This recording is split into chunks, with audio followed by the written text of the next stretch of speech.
अनि यता हुनुहुन्छ हाम्रो मम्मी यहाँ बुहारीलाई भान्सामा लाएर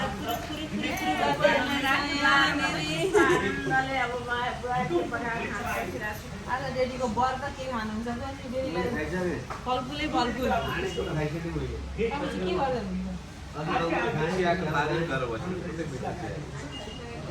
मिठो त हुन्छ नि मैले बनाएको चिया मम्मी के गर्न आँट्नु भएको तपाईँले मेरो बुहारीको पहिलो भान्सामा अब छान लाग्दैछु हो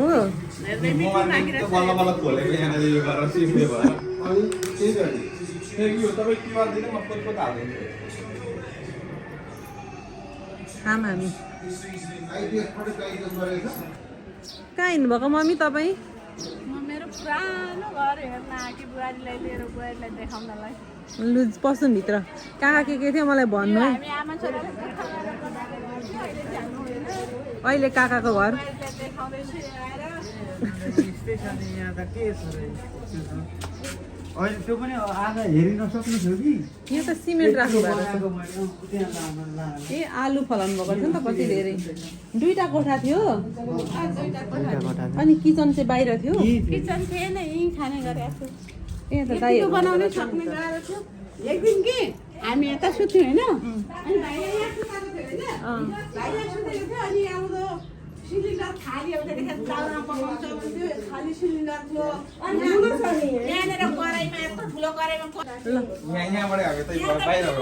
बाहिर त कि मैले मम्मीसँग मम्मीले लिएर यो चाहिँ यो के अरे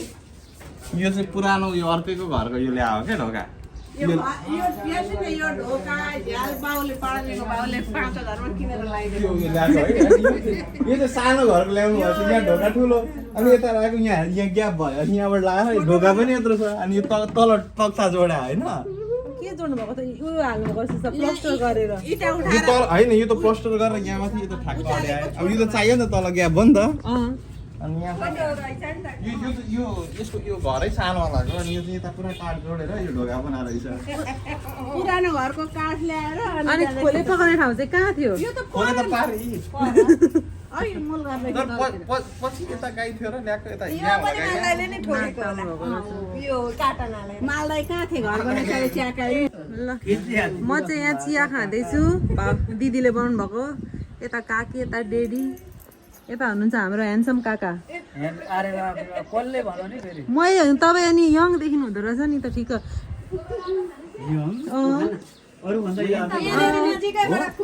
किनभने कसले रोपेको फुल हो काकी हो फुल चाहिँ रन्जुले रन्जु चाहिँ को हो यता यता दिदी यो फुल रोप्नु पर्छ मेरो जेठानी दिदीले रोप्नु भएको फुल यहाँ कति राम्रो रहेछ बेहुरानीले त रोप्नै भ्याउँदिन भन्नु त्यहाँ सिबी रहेछ त चाहिँ तपाईँले रोप्नु भएको होला होइन सिमी सब्जी खान लानुहुन्छ होला म चाहिँ अहिले केरा बजारमा छु कस्तो मजाले फलेका छन् हेर्नु न होइन होइन म चाहिँ अहिले यहाँ ढ्याङ्ग्रे खोलामा छु पहिला यो पुलै थिएन खोला थियो अनि उफ्रेर तर्नु पर्थ्यो क्लास कति 1 कतिसम्म पढ्दाखेरि अनि त्यस पछाडि काठी पुल थियो अहिले त्यसरी पुल बनाएछन् कस्तो लागिरहेछ ढ्याङ्ग्रे खोला देख्दा उतै हो कि क्या हो पहिलाको पुल उतो सानो रडको नि काठको थियो कहाँ रड उता रड गरेर सानो पुल बनाएको छ त त्यसै रहेछ ल जाउँ ढ्याङ्ग्रे खोला अनि यस्तो हेऱ्यो जेठानको गफ कहाँ गयो त्यो एउटा चिया पुग्थ्यो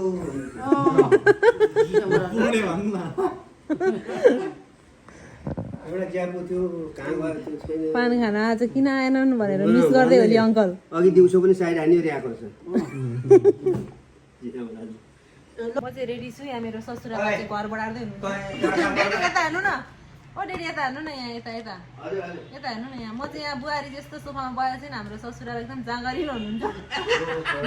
घर बढार्दै हुनुहुन्छ अलिक यता यता छुटो रेडी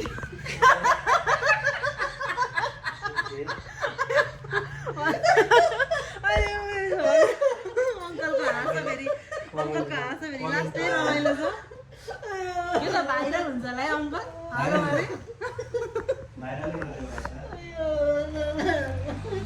अब यो बढारिसकेर म पनि हाल्नुहुन्छ रेडी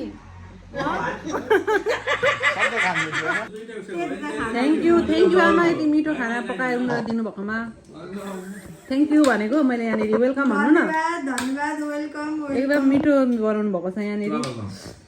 जिरा राइस अचार स्यालेड कोपी आलुको यो के भयो यो के हो उसको केमा नि हुनु निरोगी हुनु स्वस्थ रहनु चिताएको कुरा सबै पुरा हुन् धेरै धेरै धेरै प्रगति गर्नु उन्नति गर्नु होइन त्यो भन्नु न नानीलाई एकदमै एकदमै निरोगी हुनु स्वस्थ रहनु चिताएको कुरा सबै कुरा हुनु केमा नि हुनु सबैले मान्ने हुनु